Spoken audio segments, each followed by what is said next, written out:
13 News at 5 begins with breaking news tonight. In the last 30 minutes, a Marion County jury revealed it found a man accused of murdering a Dutch soldier guilty of the crime and 3 other charges. Our Karen Campbell was in the courtroom as this verdict was being announced. Karen joins us live tonight with a look at what happened in court today, and she joins us from the CJC. Hey, Karen. Hey, Ann and Felicia, it was an emotional day for both of these families inside this courtroom after the jury came back and the judge read the verdict guilty on all 4 counts. Take a listen to this. We, the jury, find the defendant, Shamar Duncan, guilty of count 1 murder, a felony. And the jury also found Shamar Duncan guilty of attempted murder, aggravated battery, and disorderly conduct. Now, he has to come back February 24th to find out his sentence. And the prosecution had to verify, of course, with Simi Poetsema's family. Simi Poetsema, the Dutch commando that died in this case. The family will also return on that date to hear this sentencing. Now, Shamar Duncan, we know, testified in his own defense, saying that he did, in fact, fire his gun back in August of 2022. Simi Poetsema was in Indianapolis off duty with several other soldiers. They were enjoying the night when they say they were approached by Shamar Duncan and his 2 brothers who wanted to start a fight. Now, after that fight, we know that Shamar Duncan followed the Dutch soldiers back to their hotel and opened fire. That's when Shamar Duncan shot and killed Simi Poetsema and injured 2 other soldiers. Now, again, we tried to speak with the prosecution. We tried to speak with Poetsema's family. Understandably, they were also emotional. They did not want to talk on camera with us today. In the courtroom, after the verdict was read, we saw Simi Poetsema's mother walk over to a member of Shamar Duncan's family who appeared very emotional. She was crying. And Simi's mother, she put her hand on her shoulder, of course, trying to console her, saying, you know, I didn't hear what she said, but she was just consoling her because, again, this was an emotional trial for both families. Now, I did speak to the defense. Off camera, he said his client had a fair trial. The prosecution, he said, did a good job, but the verdict was not unexpected. So, again, Shamar Duncan will be back in this courtroom to await his sentencing on February 24th. Okay, this is a story we've been following, and we appreciate you giving us some of that in the courtroom happenings of what transpired this afternoon. Yeah, what a generous gesture by Simi's mother, an act of grace there. Karen Campbell reporting live tonight. Thank you. Angela. Anne Marie and Felicia, it is a Friday and it is a much warmer Friday. I have some 40s to show you, including 45 degrees in Noblesville, 45 in Indianapolis, 46 Brown County. Everywhere else we're close to 40 degrees with some peaks of sunshine. Temperatures even warmer from yesterday at this time. We're up another 10 to 15 degrees for a good part of central Indiana. Headed to Operation Basketball this evening. It'll be a mild evening. We stick with temperatures in the upper 30s with rain arriving after 7 p.m. Live Doppler 13 radar is clear now. I do want to show you the leading edge of our next weather system. Producing some rain as close to us as the southern sections of Missouri. This is moving our way and will have a big impact as we start the weekend. This Saturday cold front brings rain that will mix with snow, eventually changing over to all snow with some slushy accumulations possible. Those look to be less than an inch for most of us, but a flash freeze is possible as really cold air starts to move in. This is an early look at the timeline for the rain moving in tonight. I'll continue the timeline and more of that changeover to snow in a few minutes. All right, Angela, thank you so much. And the city of Indianapolis is preparing for the extreme cold temperatures. So the city is opening the Washington Park Family Center as an overnight warming center. That will happen on Sunday. It will remain open through Wednesday for those who need to get out of the cold during the night. And then most family centers and the other Indy parks will also be open as warming centers during regular business hours next Tuesday and Wednesday. We have placed all this information, including a link of where you can find the addresses for all these centers on our website. You can get there really quickly by scanning this QR code on your screen. It'll take you to WTHR.com/scene on 13. And then we'll keep you updated on the forecast through our live Doppler 13 weather app. You can download it from your phone's app store. You can get it. You can check out the weather blog and stay updated on any closures once these cold temperatures settle in across central Indiana. Other news now. Tonight, Metro Police tell us they have a person of interest in custody in a woman's death. It happened about 4 hours ago on the northwest side of Indianapolis. That's where we find Marina Silva tonight.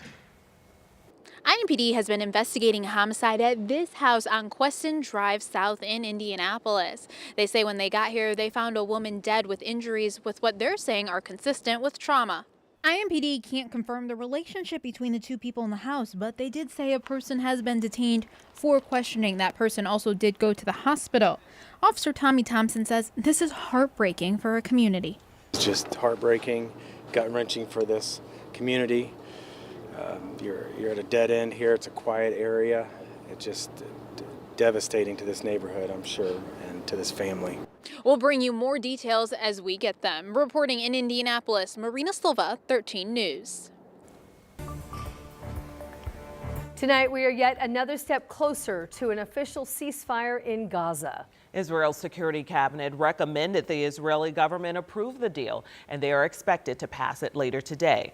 Now, if approved, the ceasefire could start as soon as Sunday. Israel's prime minister believes that's when the first hostages would be released as well. So far, we don't know yet who will be released, but Israeli media reported it could be 3 women. Now, at least one of the hostages waiting to be released has a tie to Indiana. Our Chase House spoke with the nephew today, and Chase, does he know how his uncle is doing at this point? You know, that's the hard part, because right now they're really relying on word of mouth on his health, but one thing they do know is he's alive. In October 2023, Hamas took Oded and Yochki Lifshitz hostage along with several others. 45 days later, Yochki would be released, but her husband would be forced to stay. But as time went on and hope seemed to dwindle, the reality of losing her husband permanently existed. Matt Vaivoda is Oded and Yochki's nephew. He says the only way they're able to hear how Oded is doing is through word of mouth. He's in a very fragile state. The last known information about him was the second stage of hostage releases, and there was one of the hostages was in contact with my uncle, and so we knew that he was alive, but that was over 8 months ago. Right now, Vaivoda says they expect Oded to come out alive, but when is what's up in the air. And every day that goes by where he is not released, there are more and more chances that his health is decreasing and his life chances are less. Vaivoda says the hardest part has been the 15 months of not knowing and lack of communication. So hearing about the ceasefire gives them hope. Right now, we just know it's an inevitability, and we are certain that it will happen. On Sunday, 3 women are expected to be released by Hamas.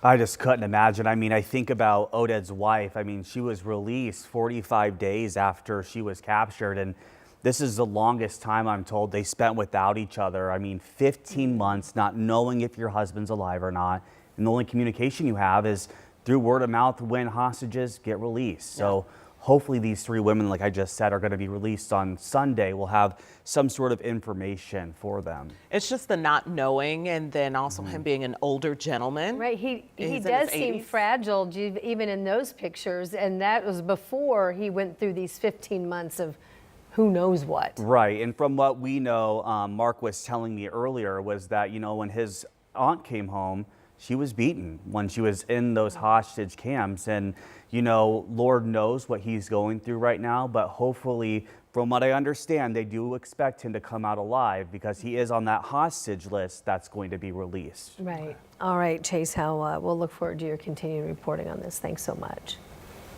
Our coverage of the Gaza ceasefire and the expected release of hostages continues on the network. NBC Nightly News with Lester Holt. Which you can catch here at 6:30 on Channel 13. Developing tonight, we are getting an update on the veterans impacted by the fire at the Helping Veterans and Families facility in downtown Indy. You might remember the accidental fire which started in the attic happened in the end of October. Well, tonight, an update. A spokesperson for HVAF tells us that all 48 veterans displaced by the fire have moved out of the hotels that they went to after the blaze, and they are in transitional or permanent housing. And then last week, the last 9 veterans in hotels moved into a new property on the near west side of Indy. That's where HVAF has now finalized a master lease on 28 fully renovated 1-bedroom apartments. Also today, we got an update on the building reconstruction, and we're going to share what we learned about that and the crews that are hard at work ahead on 13 News right here at 6.